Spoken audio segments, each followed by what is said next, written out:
This is Target Score Weekly with Joey Slattery and Taylor Allen. Welcome to another edition of Target Score Weekly, a very special one. The Celtics heading to the final special edition of Target Score Weekly, sweeping the Indiana Pacers, the beloved team of one Taylor Allen, who had a great season.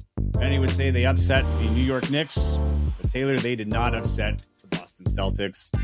It was nice while it lasted, as short as it was. We didn't even have time to have an episode where we could break down the series in series because the last episode we had, they hadn't even started. And then this episode, they're already done. So I feel for you, man. Are you done? Are you finished? Is it all out of your system now? Do you feel better? I think so, but we'll see as this episode goes on. You know, every now and again, I just get that stroke of luck, you know, where I gotta get it off my chest. Speaking of which, hey, that was the most competitive 4-game series in NBA history, man. The Pacers could have, some would even say should have, won at least 2 or maybe 3 of those games, but you know, sometimes the ball just doesn't bounce your way. And the injury luck that the Pacers were getting, you know, playing these teams, the Bucks, the Knicks, who were just getting decimated by injuries, it ran out and turned its course onto them because Tyrese Halliburton ended up getting hurt. So, hey, you know, no one was expecting Indiana to make it that far. They're a young team. But we signed Pascal Siakam. He loves Indiana. He loves the Pacers. So they'll be back, man. Don't worry. You got to have some growing pains. So disappointing. Would have been nice to have won a game or 2, preferably 4. But hey, it was a fun season, and they'll be back. So whatever. So and Andrew Nembhard, good Canadian boy. He was kind of the breakout star of the playoffs. Mm-hmm. So right on. But you're done. You're done with the excuses, right? You're just accepting defeat now. Listen, I'll say this.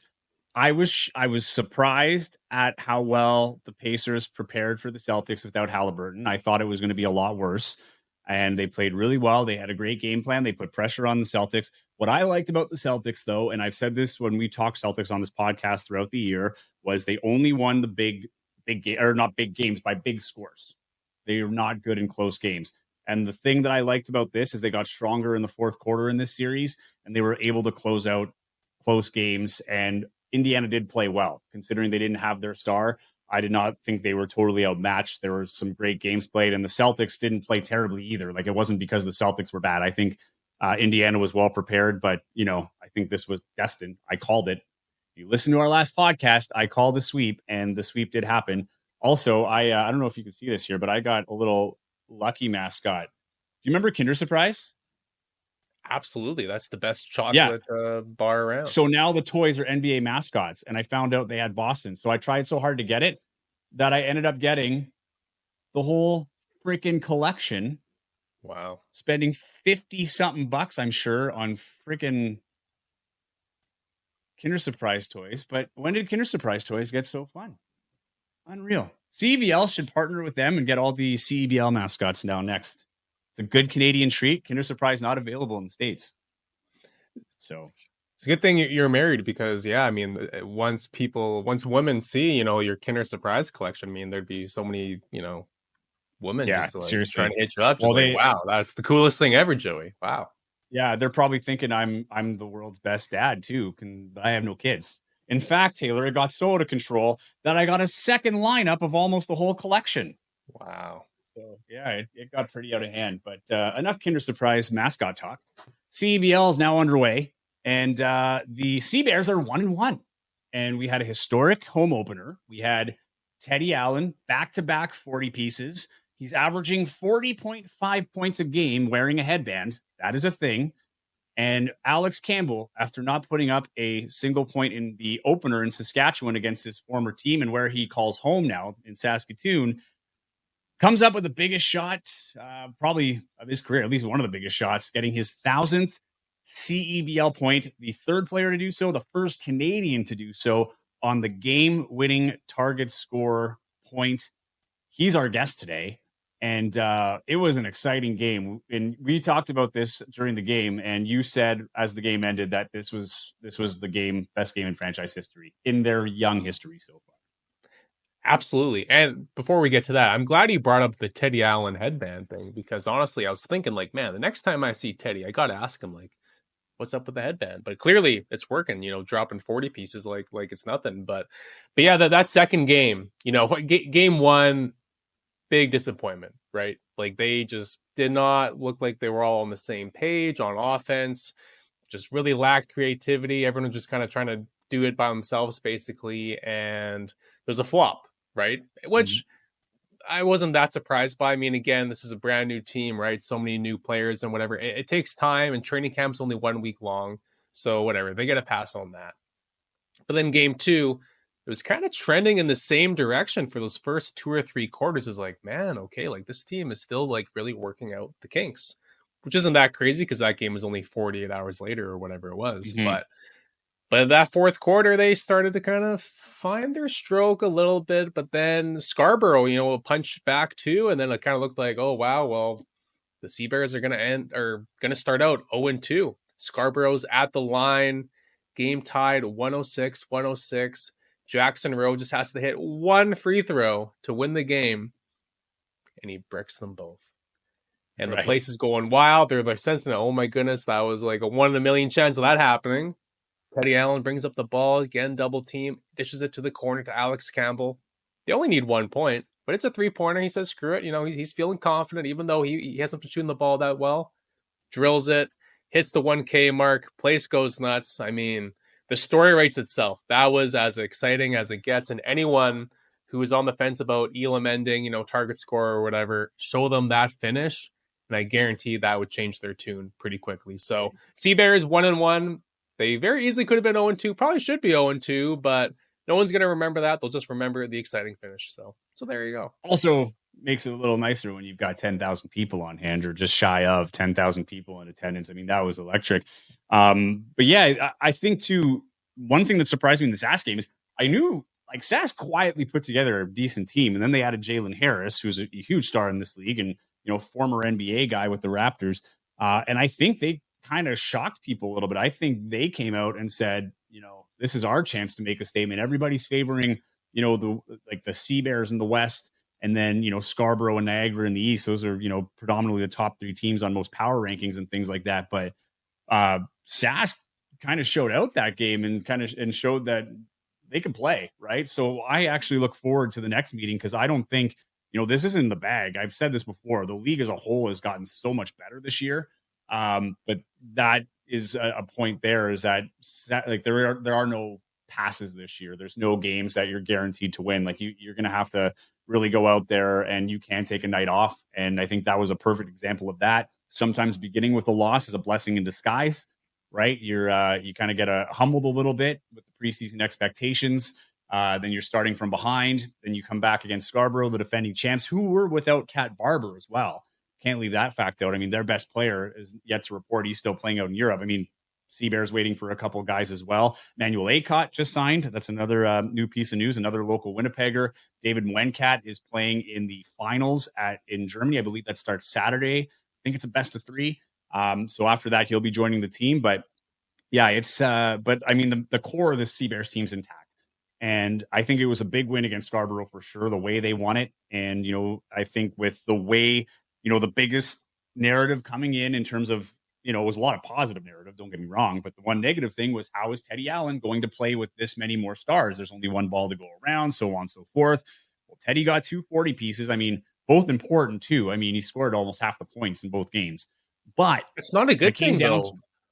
It's not. But I don't want to see him scoring 40. Like, he doesn't have to score 40 with this talent around him. I don't think that's a healthy thing. As stupid as that may sound, like, I don't think that's good. I see where you're coming from. But I don't think that is a bad thing. I actually think it's a good thing, because what the team is doing is like, hey, if Teddy's feeling it, he's aggressive, we're going with his style of play. I think I'd be more frustrated if his field goal percentage was down and he was only scoring single digits, because that can happen where he gets 8, 12 points. It's, what happened in Britain. There's games where he's just not going to be on. And I think what the last play of the game particularly proved is he's not just out there to score points. He had a role player type rebound. I mean, he got a rebound at a point in the game that like teams spend big money on guys to do just that, right? Like where you have a lineup going out, we need that rebound, but it was Teddy that got the rebound. carries the ball up, draws a very weird double team where Kadre Gray comes over to come for the double, leaving Alex Campbell wide open. In his head, he's thinking, Campbell's been cold for 2 games, so I'm okay leaving this guy for the shot. Teddy's probably going to, or is probably not going to pass it anyway. And then he hits him with a nice bounce pass. Boom. Lets Campbell hit the record. To add to that wrinkle, Taylor, Teddy, if he takes the shot and hits the shot, he becomes the highest. He gets the most points in a single game solely to him at 43. He's had 42 a couple times. He shares it. It's a combined record, but he would have had it outright if he scored it. Doesn't think of that. Pass it over to Alex Campbell. Well, there was no shot for Teddy. So let's, Is there never not a shot for Teddy? Well, when there's 2 guys on you, when your teammate's wide open in the corner, no, there's not a shot for you. Exactly. But I see that would have been a concern. That would have been a concern going into that, is in those situations, game on the line, is he going to take it? And I think that's a play that's going to build the cohesion. And I think as long as the team is okay with him scoring 40, another guy's points coming down, great. And when he's not playing well, that's the next test. I want to see the first Teddy game where he's not hitting anything and what his reaction is and how the team steps up. But until I see that, I'm okay with 40 pieces because he is the driver of your offense. I want to see the guy who you built the offense around excel, and he's excelled in 2 games. Yeah, no, I get that. And in his defense, I mean, the team shot very poorly in these first 2 games. I mean, especially the home opener, like no one was hitting a 3. But and Darius Days, I mean, that was a guy that everyone's very excited about. He's off to a pretty slow start. And JOJ, friend of the program, Jared Okunbemi Jackson, He started out a little slow game 1, but then he really kind of found his stride in the second half in Winnipeg. But yeah, there's so many weapons on this team. Like there's so many guys that are capable of scoring 20 points a game. And I just think they'd be a much more dynamic team if they kind of did a better job getting everyone involved. The thing that I didn't like about these 2 games is, again, I mentioned it before, but they just kind of lacked creativity on offense. Like even Alex Campbell was kind of mentioning it in the interview that, you're running up the court and then it's like, oh shoot, the ball's already been shot. Yeah. Like they're not really moving the ball around. They're not really moving around much. It's really just one pass and the guy's shooting the ball. And I understand that's kind of the modern way of basketball these days. Everyone's just hucking up threes and whatever, but I'd really like to see some more ball movement. And I think sometimes they're forgetting that they have a 7-foot guy named Byron Mullins. He used to play in the NBA. I kind of like to see him a bit more involved and not just settling for threes as well. So, you talked about Darius Days. I got some messages on Instagram after the first couple of games, just asking like this Byron Mullins guy. Like I was expecting more. Like it's been a bit of a disappointment.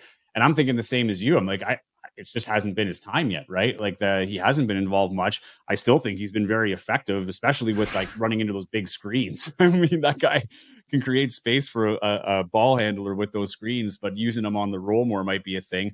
And the other thing too is you ask any player on this team and any player that's played for Mike Taylor, he's got a very hefty playbook.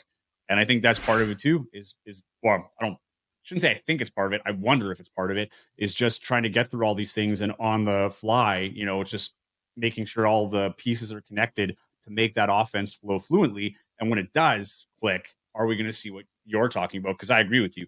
I think there's been some, the ball's been stagnant at times, especially in that SAS game and the beginning of that Scarborough game. But I think part of it is, again, you had 9 days before your first game. So did all the other teams. This isn't, like only to the Sea Bears. But you have a lot to learn. And the thing is you mentioned this last podcast.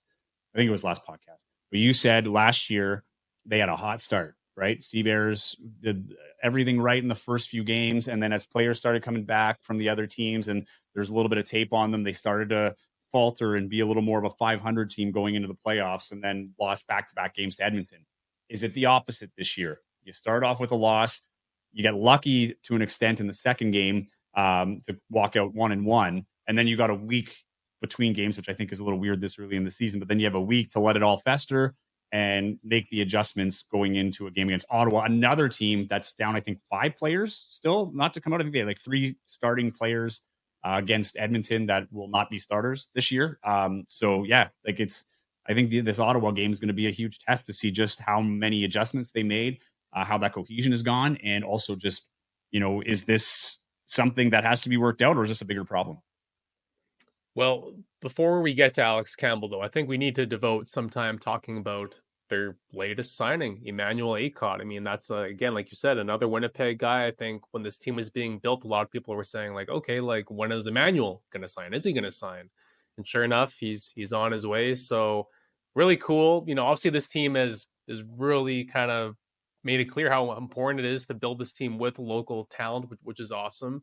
And they're not just building it with local talent just to say they are and whatever, because it's a good PR move. Like these guys can play. And Emmanuel, I mean, really, he was the biggest prospect to come out of Manitoba since Todd McCulloch back in the day. Like there was where talk. He like he's Boise State, Western Kentucky, was Arizona. He started He started out at, yeah. So he's had a lot of stops in his NCAA career, but there was a time early on in his career where people were talking about him as a potential NBA guy, and he did work out for the Indiana Pacers. You know, in his draft year. That'd have been for you.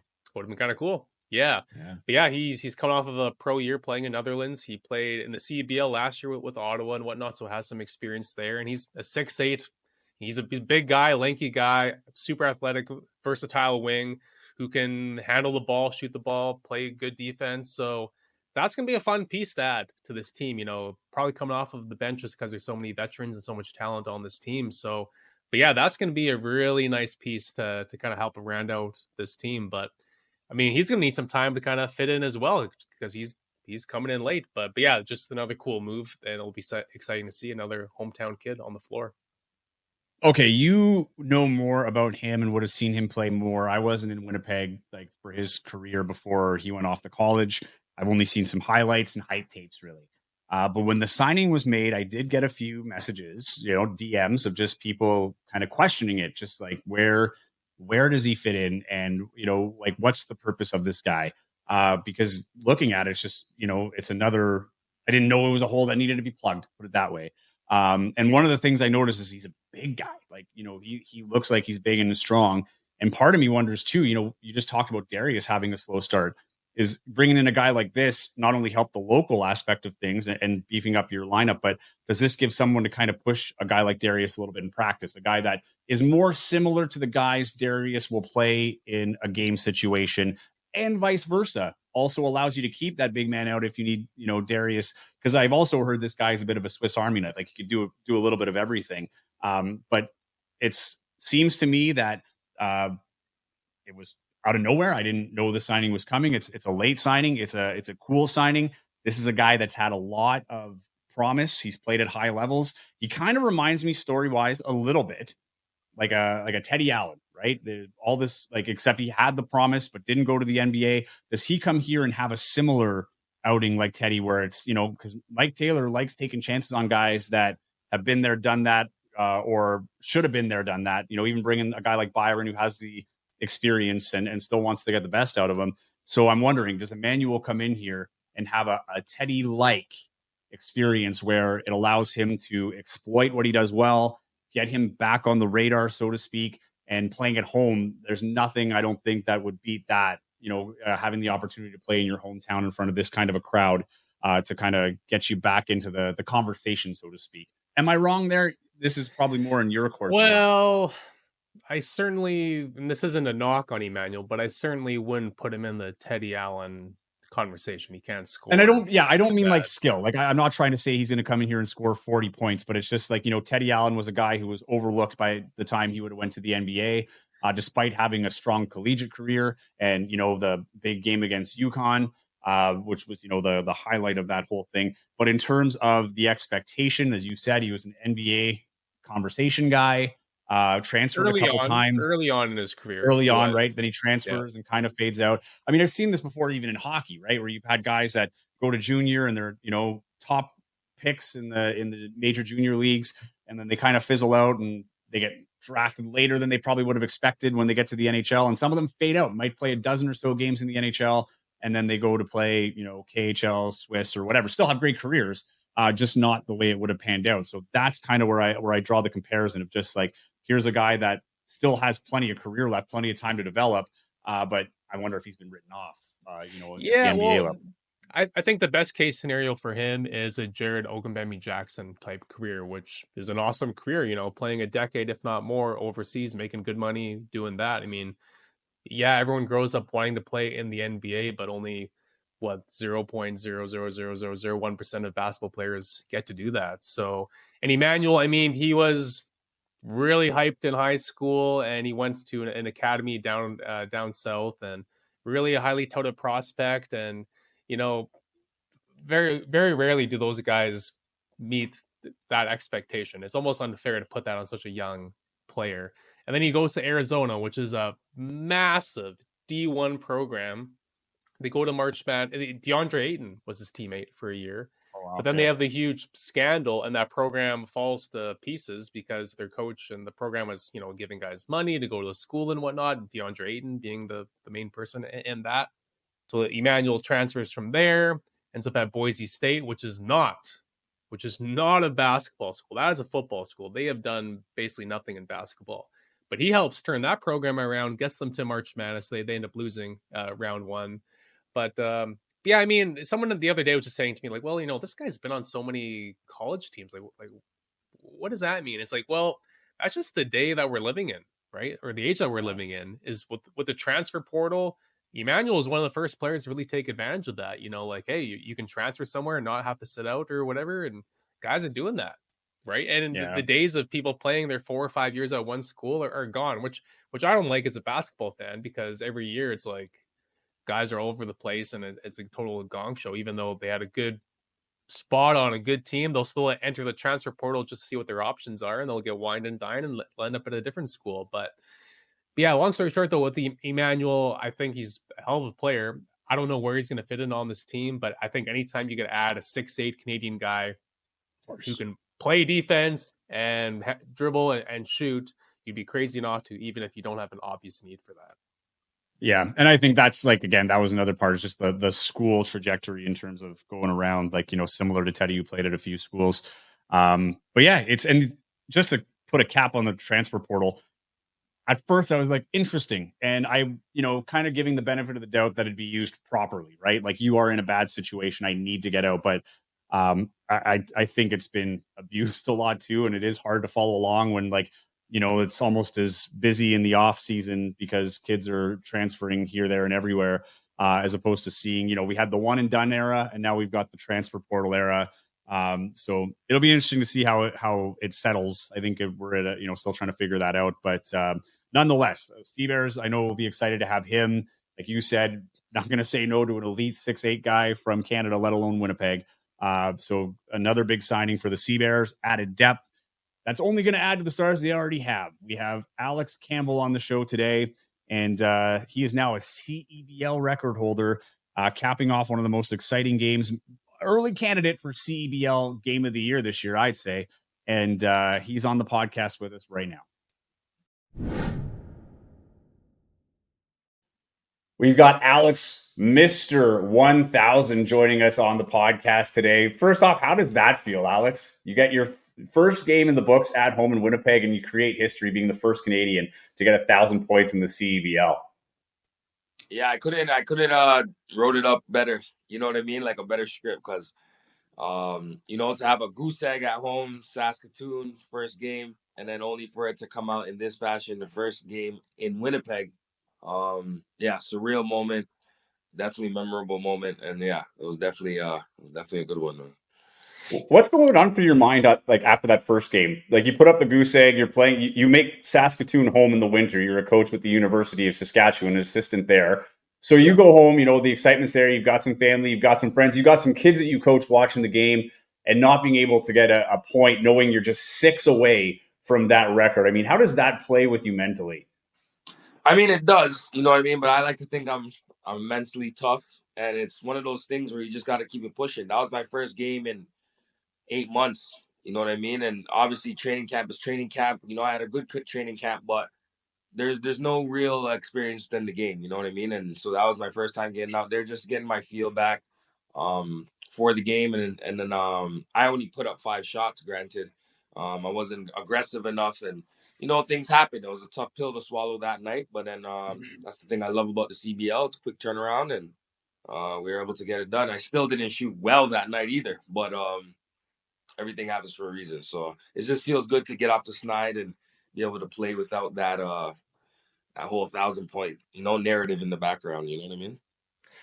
Alex, you've obviously hit some big shots in your career, some target time shots like that before. But where does that specific shot rank in your career, do you think? I mean, your first home game with the Sea Bears, game tied 106, drill the 3 for the win, the 1000K mark as well. So much going into that shot. Just where does that shot rank in your career, do you think? It's up there. It's up there for sure. And shout out to Sea Bears Nation and making it even more special. You know what I mean? Like the way that adrenaline, just that feel. Because like when Jackson Rowe misses the free throws, brother, I'm telling you, like the way it got loud and stuff like that. I sprinted to the corner like no time other. You know what I mean? And it was just more so because TA just hit the one prior, I think. So we're all expecting TA to come down and make the play. But he made the right pass. Cadre stepped up, helped strong side corner, which we never do. And I was able to make the shot. So it was just an electric feeling in the arena, and then obviously through me, you know what I mean. I'm just there to reap the benefits of it. You know, shout out to Sea Bears Nation. Yeah, that had to be tough for Jackson, man. Like to get on the bus out or the plane after that, missing those free throws. Sorry, Taylor. Yeah, did you think it was over when he steps up to the free throw line? I mean, he just has to make 1 out of 2, and I know the crowd is rocking and stuff, pressure was on him, but like, what was going through your head when he's at the line and he just has to make 1? Yeah, I was just like, this Elam ending shit, like, you know, just to end on a free throw. That's the only one, like the part I disagree with Elam, but obviously there's no way around it, right? The game's, you know, if that's how the game finishes, that's how the game finishes. But that's what was going through my head, just like, damn, like this is how we lost, like, you know what I mean? And then he missed the first, and I'm like, okay, hold on, wait a minute. You know, Jackson Rowe's a good player, you know, and it's not like he's a bad player, or like, you know what I mean? He's played places, and so for him to just smoke both of them it had to have been God's God's will, and then for it to pan out like that, like obviously I'm grateful for that. But yeah, that's what was going through my mind when he was on the line, just like, this is how we're gonna go out, like, and so yeah, that was it. So how much does a crowd play a factor in that? I mean, we talk about all the time how how intense the crowd is in Winnipeg. Teams come in here, they're preparing for it. So, I mean, how does that affect, like, in that situation? Because we always talk about how much we don't want to see the game end on a foul shot. But in this case, the chance to end the game on the foul shot ended up being the entertainment value. Right. And so, yeah, obviously from the fans' perspective or the fans' point of view, obviously it could add a little bit more entertainment. But as the players, you're just like, you don't want the game to end on a foul shot. You know what I mean? Even on the, I mean, I guess if you're the winning team, it doesn't really matter. But as the opposing team, those ones are the gut punches. You know what I mean? When it's just like you're kind of sick at the refs, you're mad at the refs for even making that call. You know what I mean? Because if they reviewed it, and I'm pretty sure if we had a review, Mike Taylor would have reviewed it, because they didn't call the foul on me. They called it on Simon, I think. Simon was driving, and Simon didn't have his hands in there. So there was a couple of questionable calls, but that's the nature of the game. You know what I mean? And then just to have the fans now get that loud at that particular moment was just insane. Like, I didn't know it can get that loud in there, to be honest. And so that was my first game, and obviously I expect nothing short on Saturday. So, like, in that play story, Taylor, I just want to expand on that. But you look at that foul shot. The biggest narrative coming into this season with all the new players and, kind of the elevated stardom, I guess, on the team, players that have established themselves, have names in this league come in and, complimenting Teddy. And they talked about, how this is going to be better because Teddy's going to get his shots easier and things like that. But the big worry was, is there enough ball to go around? Now, Teddy has back-to-back 40-point games. But in this process, what does that play even mean for some of the new players playing with Teddy for the first time? Because the player that tracks down the rebound on that second missed foul shot is Teddy, who carries it up, draws the double team, and then finds you in the corner. And as you said, you weren't shooting the ball very well. It's not like you were, hitting threes throughout the last 2 games, right? But having that trust to throw it to you, knowing that if he hits that, he has the single game record for most games in a game, most points in a game, rather, at 43. And I think he has 42, and he holds that with somebody 2 times over. But he gives it to you and you hit that milestone. and the celebration afterwards. I mean, what kind of how does that play help team cohesion and maybe just kind of the understanding that maybe this can work? Maybe, Teddy can get his touches, but we know that when it comes down to it, he's going to make the right play. Oh, absolutely. So obviously coming here, you've been on the other side of the spectrum. I have, where it was like we're playing against Teddy Allen, and he is, believe it or not, like he's capable of giving up the ball. You know what I mean? But why if the boy is scoring 40? You see what I'm saying? We kind of relish and we kind of encourage him to stay aggressive. You know what I mean? And by him staying aggressive, stuff like that happened. The end of the play where guys just help out from the corner. Like, this is a general rule. You never help strong side. There's not a lot of systems that allow you to help strong side. But Cadre Gray, if I'm not mistaken, was guarding me. He seen Teddy put pressure on the rim. He was going downhill, and it was like natural for him to step up. And so I think it's going to take some time, obviously. But I think the pieces that Mike Taylor and them brought in will allow Teddy to still be aggressive. But then when he has to de facto, he has guys now that can make the plays along with him, whether it be Jared or me or dump down to Byron or Darius. Like, there's a little bit more, I think, options, obviously, with Simon still being in there, Shane and Chad and stuff like that. So I think the team is well-rounded, and we're not even whole yet. We still got David Mooncat and Emmanuel Acart soon arriving. So I think they did a great job of surrounding Teddy with a lot of players and Mason that understand that Teddy is going to be A1, but the guys that will be ready to make plays off the catch. And you've seen that there in the last play last Friday.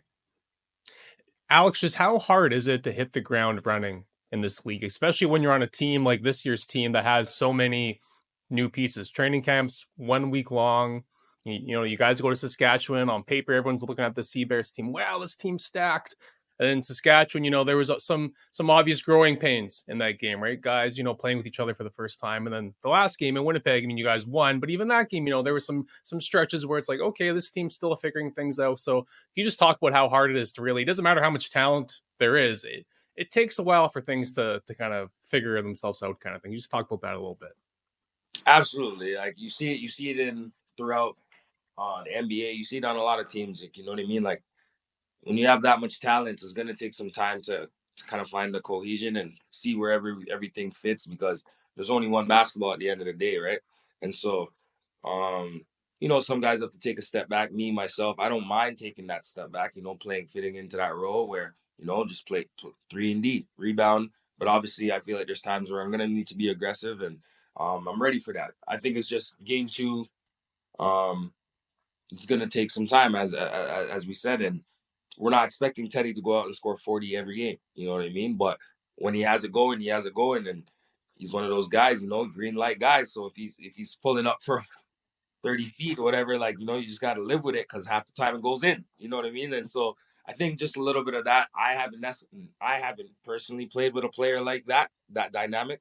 And I know it's adjustment for everyone. So I think that's a little bit what you're seeing now. Even Darius Days, like guys like that, like, to play with that, sometimes you got to live with, you're running down and all of a sudden the shot's going up, and it's like, oh, like, you feel me? So a lot of stuff like that is going to take time. And we've been having a great week of practice. We watched a lot of film together. And as I said, we're encouraging Teddy to be Teddy. We're here to fit around him. We seen him do it last year, and they were successful. So why change it if it's not broken? I like that you brought that up. The weird thing is you have, 2 tight games. There's one game or one day between games. So you start in Saskatchewan, then you're back home, you play the home opener, have arguably the biggest, most exciting game in franchise history to date. And then you have a week off. That was Friday. Your next game is this following Saturday, the next week against Ottawa. I mean, is that a blessing in the sense to have the extra time to practice, or after a win like that, do you kind of want to just keep going and keep playing and build on the momentum? Because it felt like as the game went on, you were starting to feel that cohesion a little bit.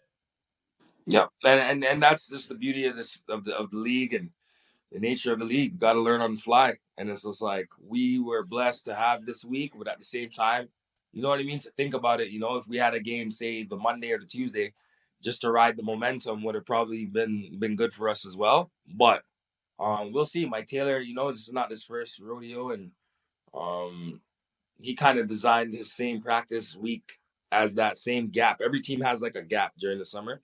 And I remember in Vancouver that one year we did kind of similar stuff. We got rested yesterday, had a little intra-squad scrimmage, so it's not like we're just chilling. We're definitely ramping up and um, just diving into Ottawa Scout now. That was last week.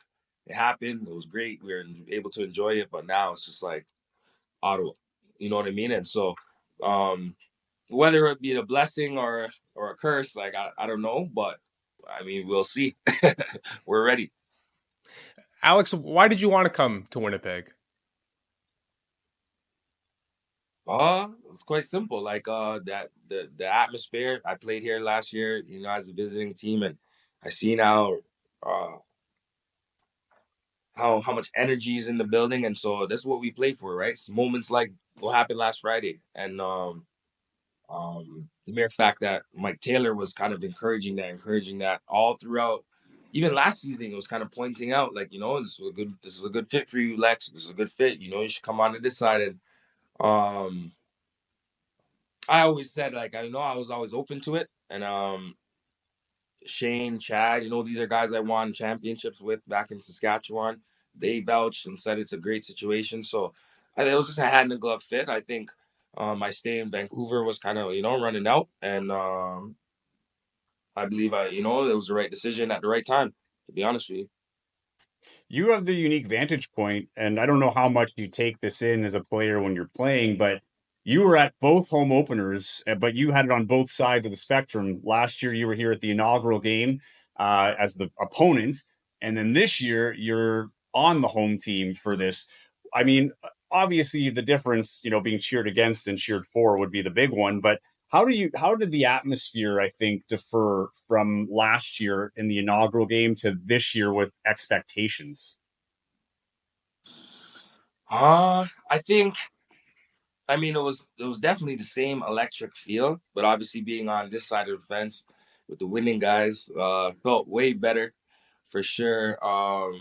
And just having the crowd get behind you, you know what I mean? Whether the crowd is cheering against you, that kind of motivates me too as the opposing team. You know what I mean? Coming into Canada Life Center, it's like just that atmosphere, as you said, it's like kind of that NCAA feel. Like it's rowdy. It's chat. Fans are chirping. Um, you can't hear your point guard call the play. Like that's all the stuff we play for. You know what I mean? So playing for the winning team versus playing with the opposing team, I think it's just more so like you have the fans behind you. You know why they're making noise. You see what I'm saying? And stuff like that. So yeah, it's a beautiful thing. I'm happy to be here, and I just encourage fans to keep coming out, because the more you guys, make noise and cheer for us, I think that it's just natural. The better you play, to be honest. You're a day one guy in this league. Started with Saskatchewan, won the first ever championship. Did you ever think that, this many years later that you'd be still in this league and reaching an incredible milestone of being the first Canadian player to hit 1,000 points?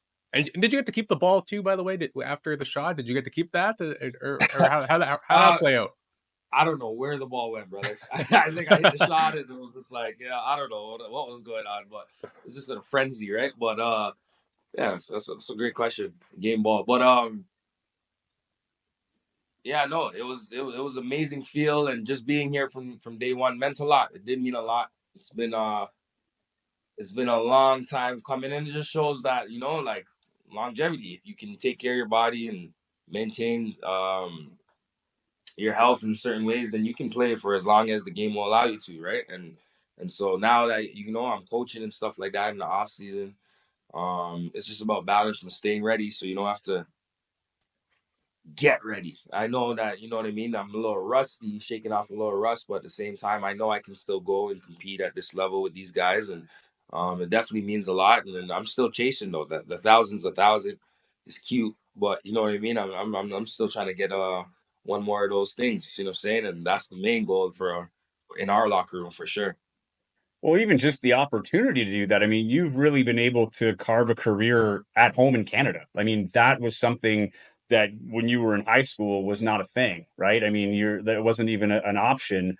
So, when you talk about the meaning of hitting 1,000 points, but to do it as a Canadian in a Canadian league that, has now been around for more than half a decade, even beyond what it means to you, I mean, what do you think this means to Canadian basketball as a whole for, out of how many thousands of kids are at Canada Life Center that night watching you achieve that feat? Now we're going to go to the basketball court thinking, yeah, NBA, but also CEBL. I could do that with the Sea Bears and hit 1,000 points. Absolutely, brother. And so I started a little initiative in SAS called Campbell, and so through that initiative is like that's kind of I want to kind of be living proof in real time to that. Like, I never went to the States at all. I went for a few AAU tournaments and stuff, but you don't have to take that route to be successful in this game. And I think CBL has done a great job, amazing job of getting better every year. So I can only imagine right now we're in year 6. I only can imagine year 10 the opportunities these kids will have, whether it be making more money and there's more teams in new markets. So traveling, seeing Canada, kids that have been stuck in Toronto, inner city kids, and now all of a sudden they get a chance to travel Canada, like all these things. And um, it's just great to be one of the pioneers to kind of lead that, you know what I mean, and see it come into fruition. And so that 1,000 points, I'm not saying it didn't mean anything at all. It means a lot, but I think just the way my mentality works is that like it's like what's next, like you know what I mean. And so what's next is championship. We're thinking championship. There's a lot of guys in this locker room that don't have championships, and I think Mike Taylor, he harps on this all the time. He brought a veteran group this year to put around Teddy Allen because he can see. I think he sees that too as well. Like in terms of you want kind of guys who've been there before to take us over the hump. Last year, Sea Bears did amazing. They had an amazing season. They just kind of ran out of gas at the end there, and I think now with the veteran presence of like say a Jared or a Byron will just help us get all the way there. You know what I mean? And so to answer your question, it does mean a lot to be there from the beginning, but and I hope that the kids that are coming up can see it. This youth sports kids can see it, and hopefully it just puts an extra battery in their back in order to get better and reach their goals. You know what I mean? What's it like being on a team with so many Winnipeg guys? And another one is on his way, Emmanuel Acott. They must be talking about, honey dill sauce and porridge and Maine and all these Winnipeg references, Chris Jericho, whatever. It must be just nonstop Winnipeg talk. You non-Winnipeggers must be sick of it. It's crazy that you say that because they gave me a little care package and there was honey dill sauce. And nice. I'm like, what is this? You know what I mean? Like I never even heard of this, but it is good. It is good. I have that on my sandwiches all the time. But it feels good, man. Feels good. I knew a couple of Winnipeggers before. Justice Elaine, he's not with us now, but he was out there in Sask with us actually in 2019. So I got a great relationship with him. That's my brother. A couple of guys, Hudson, Isaac, a couple of guys I just know from Winnipeg, but then also just having the Chads and the Sean's and all, you know what I mean? All these guys, it makes Winnipeg a little bit transitioning easier because they know the city, they know kind of where to go or not to go, the things to do, and just the culture in general. They already knew it. They're sitting back like, yeah, that's Winnipeg for you. You know what I mean? And we're here sitting there saying this is a crazy experience. You know what I mean? The fans, they love the sports and all that stuff where they're just kind of accustomed to it. And Simon and all these boys. So yeah, it feels good to have a lot of peggers on the squad. So, Alex, before we get to target time, just want to ask about your coaching. You mentioned your initiative in Saskatoon working with kids, but you're also an assistant coach on Jamie Campbell's staff at the University of Saskatchewan for the men's team. What led to your decision to set up shop and make Saskatoon home and pursue coaching while you're still playing? And how does the coaching help you as a player? So yeah, no, I get this question asked all the time where it's just like, how does a guy from Brampton end up in Saskatoon? Like, and I always say it's that one girl. You know what I mean? I went out in 2019, met my fiance Kendra, and I was still going overseas, kind of in and out, back and forth, and then COVID happened. And so instead of going back to Brampton, Toronto area, then I came back to Saskatoon, and I was kind of like quarantining and doing all that stuff there. And then after that summer, I didn't play the bubble, the CEBL bubble, and I just kicked it out in Saskatoon. We went to Finland in that September. Found out we were pregnant. Did the whole 8 months out there, and then came back, had my son, and then basically that's the year I went out to Vancouver. And so, to answer your question, it was just more so just, I met my wife, you know what I mean, and so things happened, and I had to adjust, and just slowly but surely as I grew up, is just now all of a sudden, I'm a family man of me, my stepdaughter, London, and my son Saints, and just how we're kind of rocking out. So it's just about adjusting, and I don't regret it for the world. You know what I mean? I have my beautiful son now, my beautiful family, which I'm grateful for, and that's kind of what led me in Sask. And then just kind of looking at it, it made no sense to kind of just uproot the whole family back to Toronto area, GTA. So it was more so just like, all right, how can I make this work here? And then simultaneously at the same time, Jamie Campbell was getting hired. I reached out to him through a friend named Murphy Bernatowski. He's the one that kind of linked the two. Jamie said he knew of me from my playing days at Windsor. And so it was a hand and glove fit. He just, we kind of took to each other right away. And shout out to Jamie Campbell. That's my brother. To answer your second question, how does, you say, coaching help me? Yeah. I think it's just seeing the game through a different lens. Like I see it through both ends of the spectrum. So it helps me be an extension to Mike Taylor on the floor, just in terms of, play calling and kind of getting the guys in line, and getting our ducks in order and stuff like that. I think that helped me become a captain material. You know what I mean? Just having that coaching experience in the back end. And then although I'm not a point guard, it definitely helps me be like a little bit of a floor general out there, just kind of dictating and telling guys when and where, when we're doing things. And I think our team's going to benefit from it as well. Just having that experience out there, as well as Jared and Byron, as I said, and just to help guys like Teddy, Darius, the younger guys, just kind of adjust on the fly. They're going to do their thing regardless. They have their job, put the ball in the rim, and the rest of us kind of do the dirty work, for lack of a better term. Yeah, you and I are both from Ontario. I lived in Toronto for a bit. I can say Saskatoon is a lot more affordable, as is Winnipeg. Exactly. Maybe not Vancouver, it's but one of those less is more things now. I don't care about the party and stuff. Show me the cheap real estate.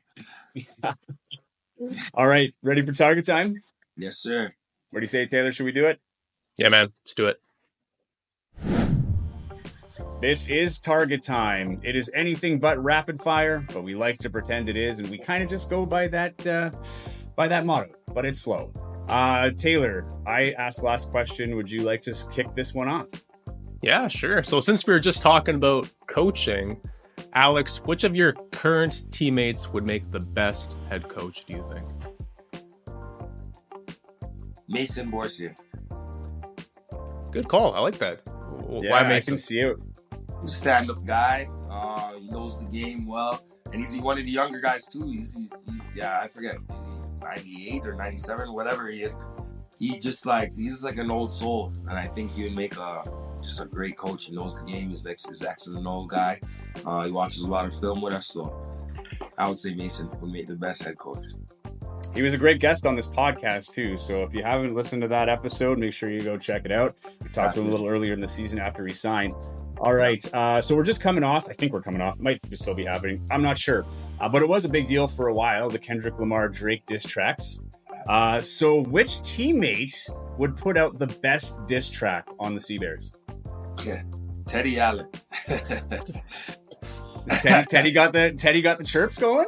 Teddy got the chirps going, he got the swag going, he got everything going. So I'm gonna put Teddy in the booth, and I think he would deliver the best diss track for sure.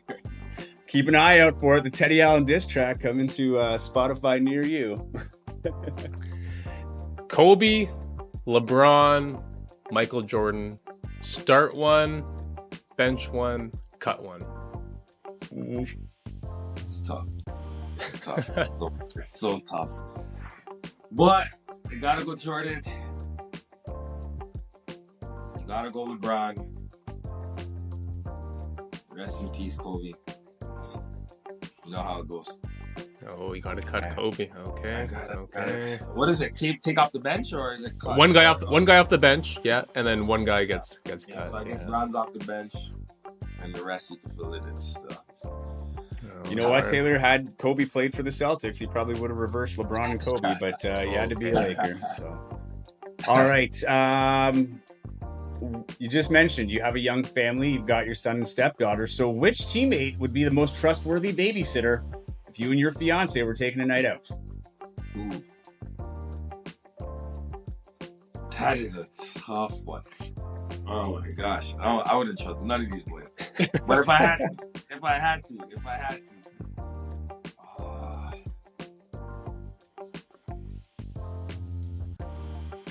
that's a great question. I'd probably go Simon. The young buck. Okay. Pretty chill guy. You know, he's not really gonna get into anything. Yeah, Simon Hildebrand. And you know what? If it gets overwhelming, he lives here. He's got family nearby. You can just call his folks and be like, "Hey, man, I need a little bit of help." Yeah, because you're not passing up. I mean, your fiance's here. You're going on date night. You want to go try, the best honey dill sauce in town. Maybe have a glass of wine, hit up the forks. Got to get Simon Hildebrand on the horn and make sure that he can make sure the kids are all right, and possibly with help from his parents. Yeah. So the game is tied 106. The free throw shooter just has to make one free throw to win the game. You could choose any shooter, anyone you want. Who are you picking and why? On the team? No, anywhere, like NBA or CEBL, if you want to go that route too. But anyone. Who would you pick? So I'll give you two. If it's CEBL, I'm gonna put myself on the line. I eat up the pressure. I love that. It's either me or Jared I'd put on the line for sure. Jared, I think that boy shoots a good 90% from the line. I believe so. And then NBA, I'll just put Steph. I'll put Steph. Yeah. I'll put my house on that for sure. Over Iguodala though? Right. I don't know. Some people would pick Iguodala over Steph, so I don't know. No offense. Not a chance. Okay, earlier in the podcast, you talked about the Winnipeggers and how much it's helped with your transition. So, who has been the designated Winnipeg tour guide or the best one? My guy Chad P. Chad P's been doing an amazing job of telling the boys the spots and putting us on game. The restaurants and stuff like that. So I would say Chad P has been super helpful in that department. We've asked that a couple times even last season, and he is Mr. Winnipeg, and I'm not surprised by that answer. I was just wondering if maybe one of the young bucks came in and said, well, Chad, there's new spots that I got to show you, but Chad's all in, man. He knows this city inside and out. Chad's the guy, man. All right. So for those that don't know, I think Saskatoon is like one of the most underrated cities in the country. Regina, not so much, but Saskatoon is a very nice city, lots to do. They call it the Paris of the Prairies for a reason, the nice river that flows through the city and all the bridges and whatever. So Alex, if you were a tour guide of Saskatoon for a day, what's the itinerary? Where are people going to eat? What would you recommend someone do in a day in Saskatoon? So I'd probably hit up OEB or one of them. I know OEB is kind of everywhere, but I love me some OEB. Start the day. Stoked is pretty cool place. That's like go-karting and it's laser tag. All that stuff is in there. It's one of those places where you can go there as an adult. There's bowling in there. You can go there as an adult and bring your kids as well, and everyone can enjoy. There's different stuff to do in there. I think they actually rented out for New Year's and had a big old party in there. So Stoked Sask is a pretty lit place. Then there's a Cactus Club downtown. It's just pretty smooth vibes. I usually go there for aesthetic reasons, and you know what I mean. Just it's a pretty chill, pretty cool vibe. So. Sask is one of those less is more places. I believe I agree, brother. I think it's pretty underrated, but at the same time, there's not a lot going on. If you're looking for a little nightlife, Penrose is there. In the night market, those are little night bars and stuff. You can have a good time there. But besides that, yeah, there isn't really anything like any tourist attractions or anything like that. Not that I know of, at least. This was the longest I ever spent out in Sask this year. So that's, that was a experience.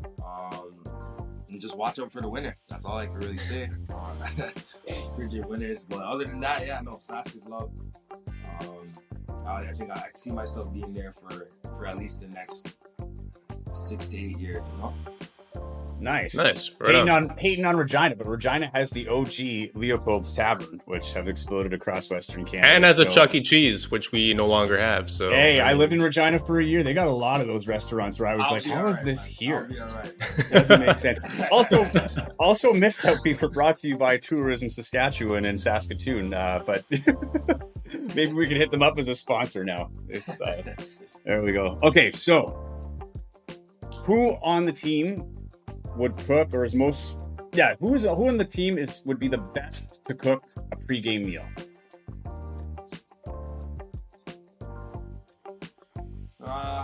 Byron. Yeah. He has some stuff going on. He be chefing it up a bit. So shout out to Byron Mullins. Have you had any, because you guys are all living in close quarters, have you tried any of the guys cooking or anything yet? No. But don't trust it, eh? You don't trust it. It looked good from the video stuff. So well, maybe after your next game winner, he can make you a steak or something. You can hit him up. Chef me up a T-bone, eh? There you go. Good plan. I like asking this question to Canadian guys. So if you could build your all-time Canadian starting five, the best lineup Canada could produce, current guys, past guys, whatever, who would make your cut? Ooh. That's tough.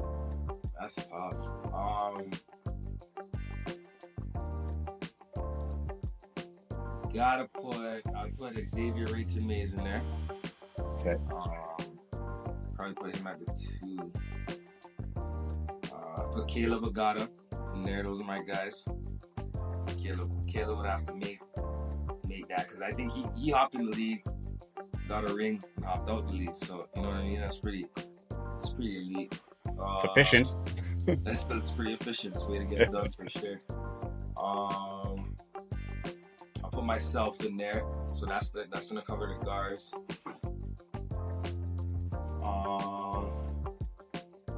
At the 4, Canadians. I have to put Simi, maybe. Simi. Yeah. She too? She too. He's a great Canadian big. And at the center. We'll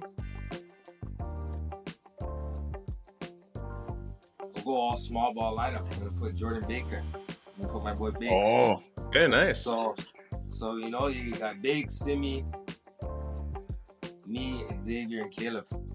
Nice. Okay. It's probably somebody I'm missing out, more likely, but that's what I'm rocking with right now at the top of my head. Oh, I like it. Baker Stingers had a big win last night against Ottawa too. So all right. Okay. You know Mike Taylor really well. You've played with him in Vancouver. You've now come to Winnipeg to play for him. Now, for whatever reason, Mike Taylor just comes into practice and says, I'm done. I'm done with coaching. I'm done with basketball completely. All right. So Mike Taylor is done.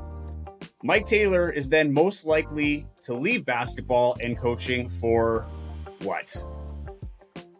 If it's not basketball, I'm going to say it's baseball, because his sons, they're all over that. I still get videos of his sons leaving baseball practice and stuff like that. So I think he would just become a baseball dad for sure. See, I thought maybe he'd run for public office or something like that, because he's been such a great voice for the Sea Bears, an ambassador for the Sea Bears. So I was like, I can see him maybe going into politics, but I was like, maybe he's got plumbing. He's great at that, or mechanic, or he's a great writer. But okay, baseball dad, I can take that. All right. Yeah, that's one thing about Mike T. He's big on family, and I think that's why we connected too, because there's a couple jobs he said he sacrificed just so he can stay home with family, and that's why he's so grateful for the CEBL, because it allows him to kind of stay home during, you see what I'm saying, the winter season, and then come out here in the summer and get his work in. So we connected on that level at a very young or at a very early stage. As soon as I met him, he's just like, I appreciate that you have family. We're gonna help you out here in Vancouver and bring out your family and all that. So he was a tremendous help. So I think, yeah, he would do something still close to home, and I know his boys play baseball, so that's awesome. I can see it. All right. Do you have any more questions, Taylor? I think I have one more. Right, I always lose track when we're doing this. I should probably write them down, make it easier. But we'll end with this one. Same question to you, Alex. If you couldn't be playing basketball and coaching basketball, Alex Campbell would be doing what for a career?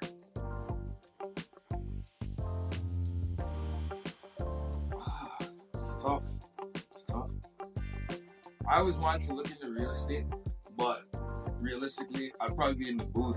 You know, I have I have an album on Apple Music. You know, fun fact. So you know what I mean. I'd probably follow that or pursue that dream of being a rapper. So, we're plug the album here. This album, yeah. Well, plug this, man. It's called Difference, but it's spelled. It's called. I'll set you boys up after, obviously. But Difference is the album on Apple Music. Difference. Okay. And it's like 2014 stuff like that. So obviously the stuff's outdated, but time to come back, man. It's this comeback season. You got to come back. You got to create the anthem for the Sea-Bears. They need the hype video with Alex Campbell laying the track. We'll take a new intro for the podcast too. So yeah, you want to make a Target Score Weekly intro? We're all for that. Well, do this. Tap in, listen to it first, and then you guys let me know. If we're getting it done or not. If we're going to jump into business or not. All right, done. And with that, we conclude Target Time. All right, Alex, man, thank you so much for making the time. I know you have practice coming up, so appreciate you taking the time this morning to get this done. Good luck this weekend against Ottawa and the rest of the season, and congratulations. 1,000 points in the CEBL, first Canadian to do it. No one else can say that. So congratulations on the big moment, and I'm happy you were able to do it in front of the fans here in Winnipeg. Appreciate it, guys. Appreciate it, man. That was CEBL veteran and CEBL 1,000-point getter, Alex Campbell. Very exciting finish to that game, Taylor, as we talked about. And I think many hoping that it sets the tone for the season to come. But where's the ball? You know, where did the ball go? You know what I'm thinking? Over this. You know what it reminds me of? Do you remember that CFL story? Was it the Mud Bowl or whatever? Like way back in the day, where a fan goes on the field, steals the football, and they had to call the game because they had no balls. This is what I feel like is the CEBL equivalent. This is going to be the mystery that we have to get down to. So now the mysteries that we have to now investigate as Target Score Weekly. What happened to the CEBL trophy at Drake's house? And where is the game ball for Alex Campbell's 1,000th point? And we have to try and push Teddy Allen to get that diss track going. Maybe Alex Campbell and him can collab. Maybe it becomes the new Sea-Bears anthem. Maybe we get an intro. So much can happen from here. This has been a very innovative and, I think resourceful episode for us. My fear is the ball just went back on the ball rack, lost in the shuffle, and no one knows which ball it is. You know what? Which would be so sad. I'm just going to go there, take it. Which one looks more worn? Take that. Call it the 1,000th ball. Just give him a ball. Give him a ball. Write 1,000 on it. I think we're all going to be good. But if we can find the ball, if there's a fan out there that stormed and happened to get the ball when no one was looking, maybe we got to talk to the referees. Maybe we need an internal investigation. Get to the bottom of this eventually. But no, he was a great interview. I was glad to have him. Sea-Bears continue their season. Saturday, they play the Ottawa Blackjacks, who are off to a bit of a rough start, 0-2 to start the season, missing some players. Good opportunity here for the Sea-Bears to kind of further solidify. They will be the favorites in this game. And they have a bit of a precedence now to make up after the last game. So I'm sure people will be excited to have a 20-point win as opposed to a come from behind target score win after a couple of botched foul shots by the opposition. But nonetheless, this is exciting. I think people now have seen the worst of it and see what the best of it can look like when they click. So we'll see if that happens. Taylor, pleasure as always. We'll see you next week, my friend. You bet. Take care. Thank you for listening to the Target Score Weekly podcast.